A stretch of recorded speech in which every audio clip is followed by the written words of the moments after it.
Bertemu kembali bersama saya Zawaz Yusof, rentasan berita edisi 711 dan antara paparan utama.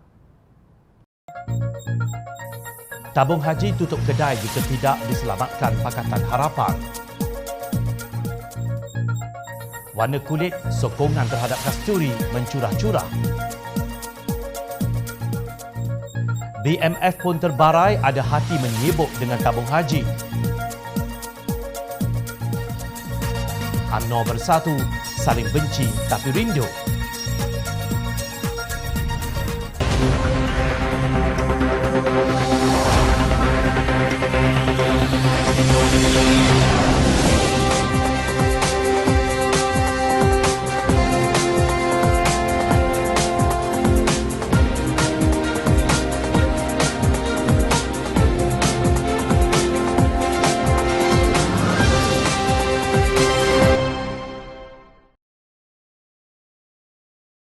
Assalamualaikum dan salam sejahtera.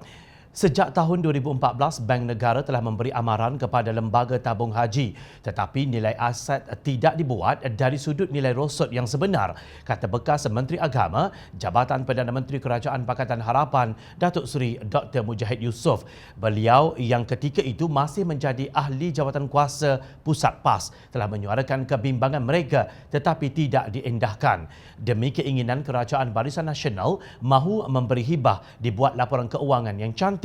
Namun pengerusi lembaga tabung haji ketika itu, Datuk Seri Abdul Aziz Rahim berkata tabung haji berada di landasan yang betul. Malah ia semakin menunjukkan aras kemajuan dan keuntungan yang tinggi, ujarnya seperti dipetik utusan Malaysia 17 Mei 2015. Sebaliknya, menurut pengarah urusan kumpulan dan Ketua Pegawai Eksekutif TH, Datuk Seri Zukri Samad ketika itu, Jabatan Audit Negara dalam laporannya berkata aset tabung haji adalah kurang dari liability sebanyak 4.1 bilion ringgit.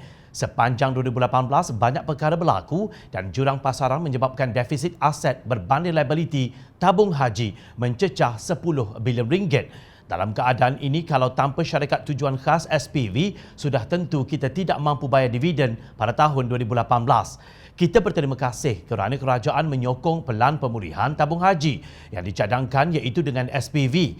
Dengan SPV, kita ambil kira semua aset yang kurang berdaya maju, sama ada hartanah atau saham yang disenaraikan Bursa Saham Kuala Lumpur BSKL, yang mana kita sudah keluar peruntukan besar tetapi tiada keuntungan yang dibuat. Kita ambil semua aset 9.6 bilion ringgit. Kita terpaksa jual jauh lebih mahal untuk tutup lubang yang 10 bilion ringgit tadi, kata Zukri dalam wawancara dengan Berita Harian 7 April 2019.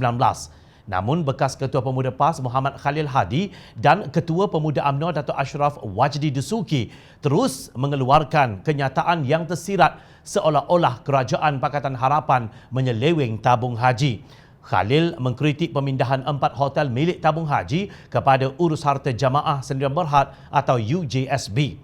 Kita tidak mahu aset-aset ini dijual sewenang-wenangnya tanpa diteliti kewajarannya. Kita tidak mahu pelaburan tabung haji rugi dan juga masa depan tabung haji tergadai. Selamatkan tabung haji, jangan biarkan tabung haji kecundang di tengah jalan, kata Khalil dalam kenyataannya yang disiarkan dalam Harakah Daily. Merujuk kepada topik yang sama, Ashraf Wajdi pula berkata pemindahan milik bangunan hotel-hotel kepada syarikat lain sepatutnya bukanlah alasan kenapa hotel-hotel itu terpaksa ditutup. Melainkan syarikat milik Kementerian Keuangan sudah ada perancangan untuk menjual bangunan-bangunan tersebut kepada pihak lain yang mungkin akan memulakan operasi hotel mereka sendiri. Hakikatnya, tabung haji berjaya mencatatkan peningkatan keuntungan sebanyak 82% yang berjumlah 1.25 bilion ringgit dengan nilai aset sebanyak 78 bilion ringgit pada setengah tahun pertama 2020. Nilai aset tabung haji juga kini telah kembali lebih tinggi berbanding liability-nya sebanyak 1.9 bilion ringgit. Mengulas mengenainya, Ahli Jawatan Kuasa Amanah Nasional Muhammad Faiz Fazil berkata pemulihan prestasi keuangan tabung haji ini adalah bukti bahawa Pakatan Harapan ketika mentadbir negara serius mempertahankan kesucian Islam. Mampukah Perikatan Nasional mengekalkan dasar bersih yang diamalkan Pakatan Harapan kini menjadi persoalan rakyat, memandangkan UMNO sebagai parti komponen Perikatan Nasional syarat dengan isu dan kes penyelewengan sebelum ini? Soalnya, Landasan yang direntas oleh Pakatan Harapan yang penuh dengan tomahan dan fitnah itulah yang betul, bukan landasan yang digunakan Aziz Rahim. Betul kata Mujahid, tabung haji tutup kedai kalau tidak diselamatkan oleh Pakatan Harapan. Tapi oleh kerana nak bagi juga hibah, maka mereka pun buatlah akaun cantik-cantik, tak ikut nilai rosot yang sebenar, menyebabkan jikalau berterusan, Tuan Speaker, dalam Dewan ini saya menyatakan mungkin tabung haji akan tutup kedai kalau tidak ada Pakatan Harapan menyelamatkan tabung haji. Bagi yang belum kenal siapa Aziz Rahim, beliau ialah ahli Parlimen Baling yang celupar menghina wanita yang berkulit gelap. Biro Integrasi Nasional Angkatan Wanita Amanah Negara atau AWAN mengecam ungkapan celupar Ahli Parlimen Baling Datuk Seri Abdul Aziz Abdul Rahim yang menyindir warna kulit Ahli Parlimen Batu Kawan Kasturi Pato. Pepatah Melayu ada menyebut kata dulang paku serpih mengata orang dia yang lebih.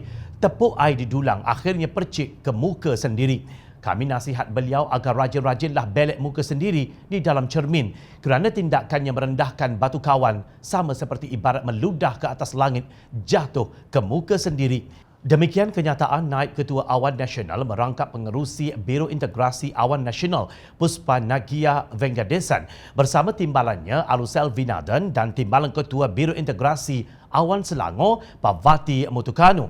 Mereka merakamkan kekesalan yang teramat dengan ungkapan wakil rakyat Baling yang hakikatnya bersifat perkauman dan tidak menghormati kaum-kaum lain.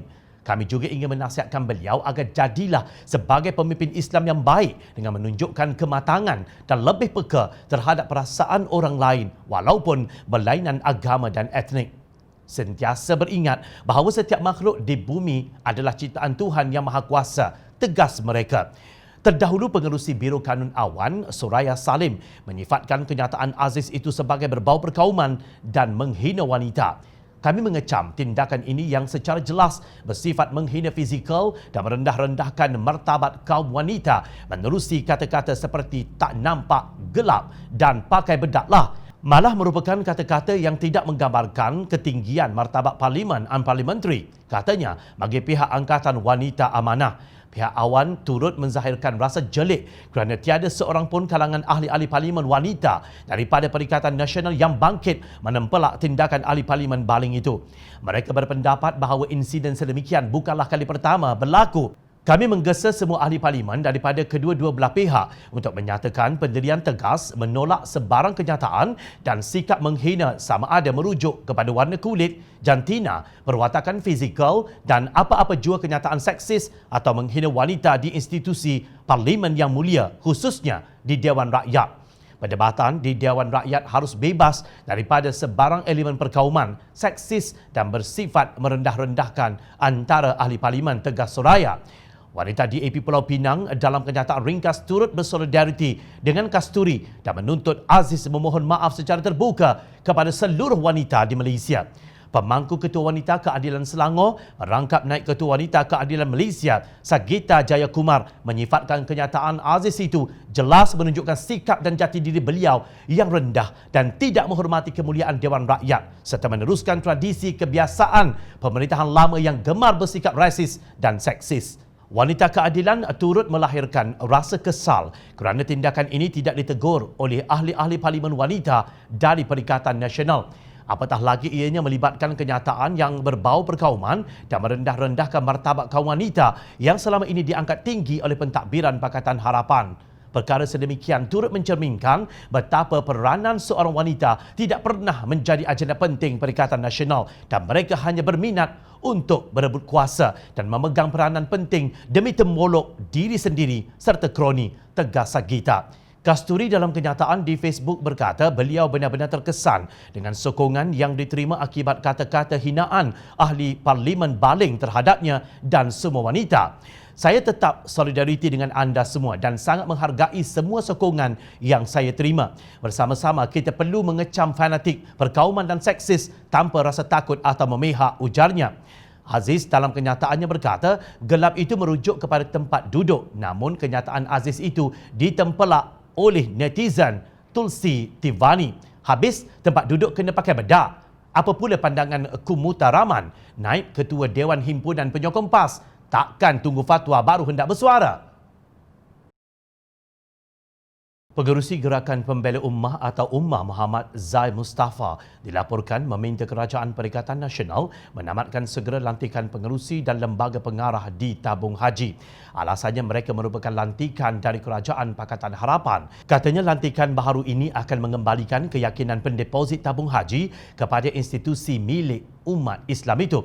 Beliau mendakwa sepanjang 22 bulan Kerajaan Pakatan Harapan memerintah, tabung haji antara institusi awal yang dijarah dan diranapkan. Bermula daripada episod pemindahan aset yang bernilai 19.7 bilion ringgit kepada SPV, penjualan ladang sawit yang tinggi pulangannya di bawah harga pasaran, penjualan resort dan hotel yang strategik dan menguntungkan sehinggalah kepada hibah yang paling rendah dalam sejarah tabung haji, dakwanya seperti dipetik Harakah Daily 14 Julai lalu.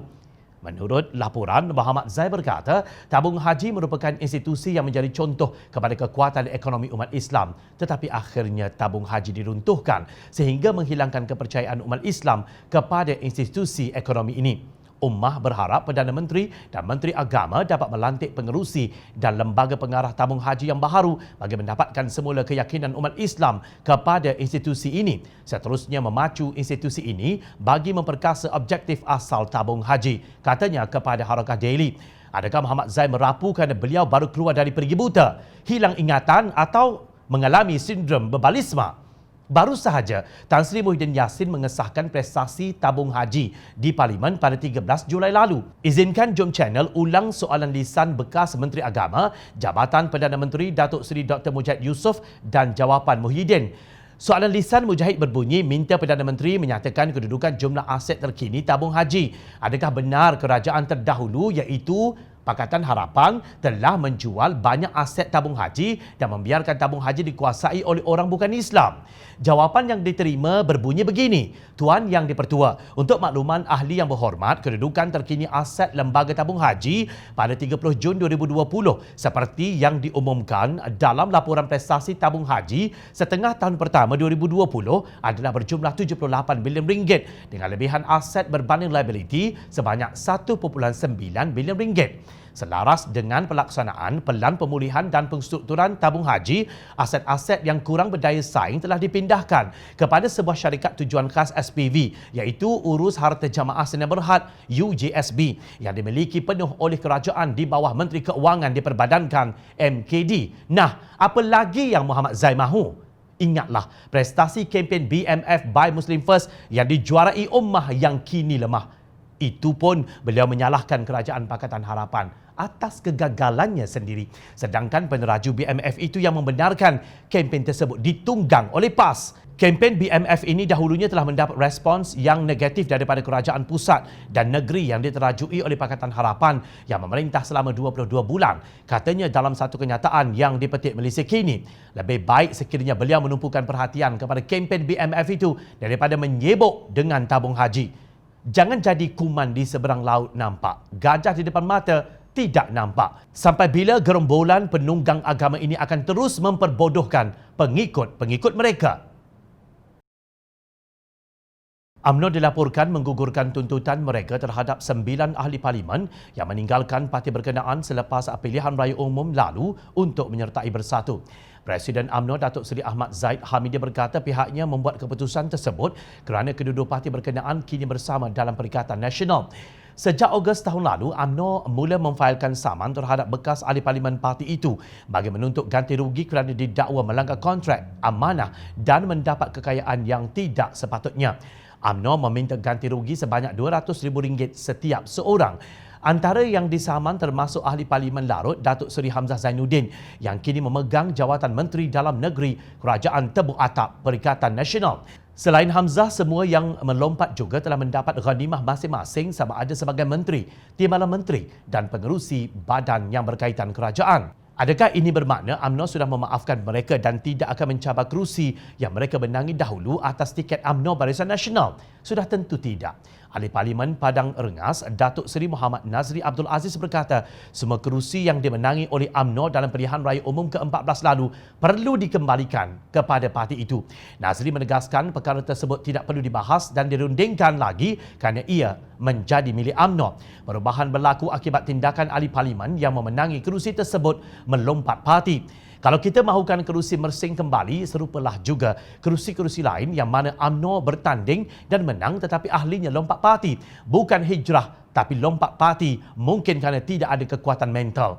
Tetapi lompat ke parti lain bukan justifikasi dia dah bertanding di kerusi milik UMNO. Kalau nak bertanding, cari tempat lain. Pergilah bertanding di Bukit Bintang atau mana-mana tempat lain. Katanya seperti di Peti Astro Awani. Begitulah kerasnya kenyataan Nazri terhadap gerombolan yang telah melompat ke Bersatu. Sebelum itu, Timbalan Ketua Perhubungan UMNO Johor Datuk Ahmad Jazlan berkata UMNO wajar memberi hanya 15 kerusi Parlimen kepada Bersatu untuk parti itu bertanding. Malah pimpinan UMNO berbelah bahagi mengenai cadangan menamakan Tan Sri Muhyiddin Yassin sebagai Perdana Menteri ke-9 untuk pilihan raya umum ke-15. UMNO benci Bersatu dan menganggapnya pengkhianat seperti yang disebut oleh Ketua Pergerakan Pemudanya Datuk Dr. Ashraf Wajdi Dusuki. Pada masa yang sama, UMNO merindui ghanimah daripada Bersatu demi survival parti itu. Tidak meneruskan saman ke atas ahli Parlimen UMNO yang melompat boleh dianggap sebagai balasan terhadap pengagihan ghanimah tersebut. Kita tunggu dan lihat. Adakah mungkin dakwaan salah laku, pecah amanah dan pengubahan wang haram yang kini dihadapi oleh pimpinan UMNO turut gugur juga? Rakyat memerhati. Teruskan bersama kami di Jom Channel dan layari portal jomchannel.net untuk mendapatkan berita politik tanah air. Saya Zawazi Yusof, terima kasih untuk perhatian dan penilaian anda. Assalamualaikum, salam sejahtera, jumpa lagi.